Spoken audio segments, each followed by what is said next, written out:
Hi, my name is Heidi Diskin. My story is a true leap of faith, I feel. It is something, the business that I'm starting is something that I would have never thought in a million years that I would do.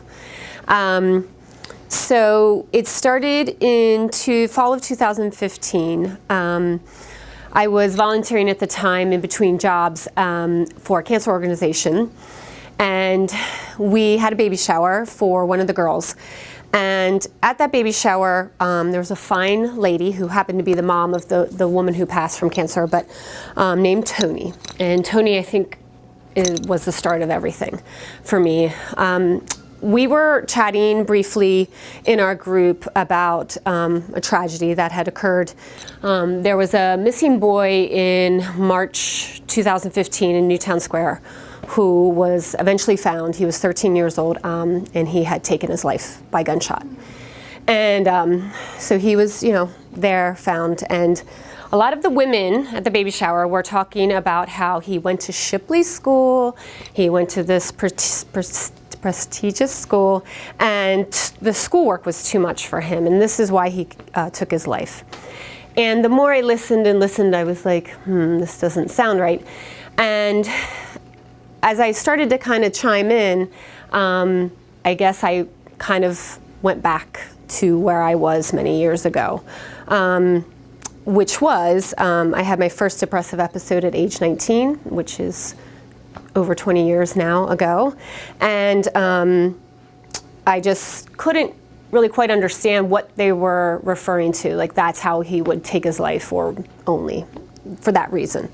So I kind of spoke a little bit, and Tony heard me, and she said, "You seem really interested, so you should check out this Minding Your Mind, this foundation in the area that goes into schools and talks about mental health issues." And when I left, I looked them up almost right away.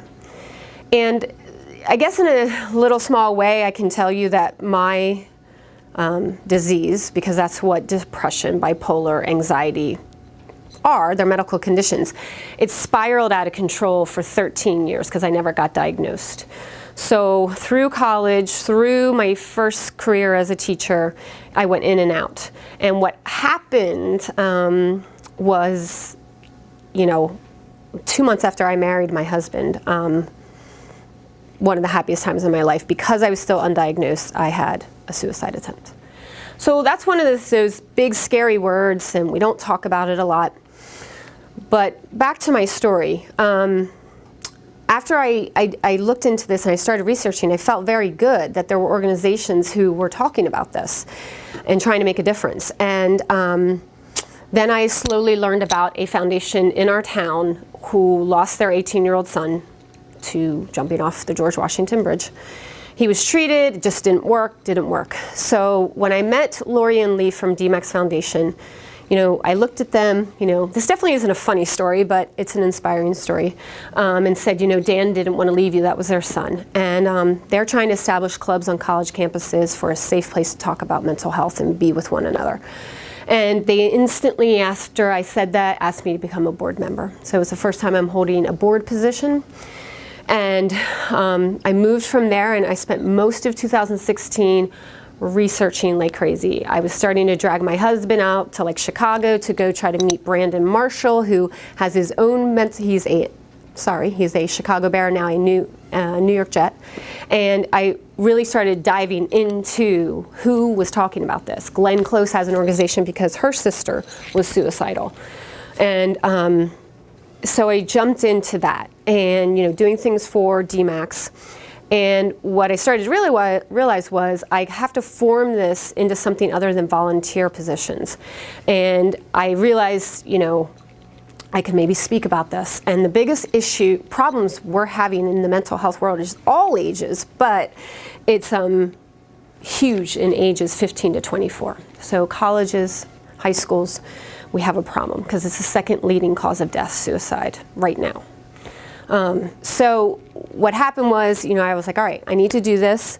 I started to connect with more people. I became an American Foundation Suicide Prevention series speaker. I took a training last June through Safe Talk Suicide Prevention. And I still was there. I'm like, what am I going to do with this? How am I going to like not go into debt by just not working, not contributing to my family? So I decided that, you know, I needed a website. I needed, very badly, I needed a website. So what happened was, and this is where things started to really click and work, is that my website became a great situation. I didn't have to pay for it. And it's about a $7,000 flight, a $7,000 website. And I bartered with this gentleman who called me up. It was an old friend of a friend, and he has a website building company. And he needed a landscape done for his house. Well, in between my teaching and this, I ran a landscape design company for 10 years. So we bartered. And I got that for free. You know, he got my discounts, he got the design. So that was a winner. Then number 2 winner was, I guess, just a few weeks ago, I signed a contract to write my first book. And the book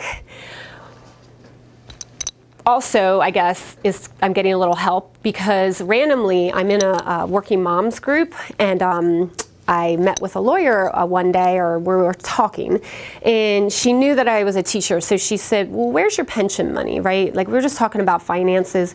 And I'm like, my pension money? I don't know. And here, the New Jersey Department of Education had $3,000, not a big sum, but $3,000 sitting in my name for 12 years unclaimed. So I went and got it. Oh. So now I have them. I'm like, why did my husband not think of asking me that? Like, he's the business guy. So I took that money, put it in an IRA, and I am looking to use that money to write my book. So I feel very good as a woman because, hey, it's my money. It's not my husband's money. So that was 2 bonuses. And but when we come back down to like what I'm really doing, also is I'm starting a nonprofit. It will be official soon, and it will fund things that I'm doing to maybe go into low-income schools that are having problems that can't pay me. But the book hopefully will bolster me into the place where I can get paid and make me official without having a PhD next to my name. I follow another gentleman who is very well known, and he goes to military bases, colleges, and that's what I want to do. And he makes a difference. There are people who say that that he saved their life by hearing him speak. And Kevin jumped off the Golden Gate Bridge and survived. He's only one of 30 people who've ever survived that jump.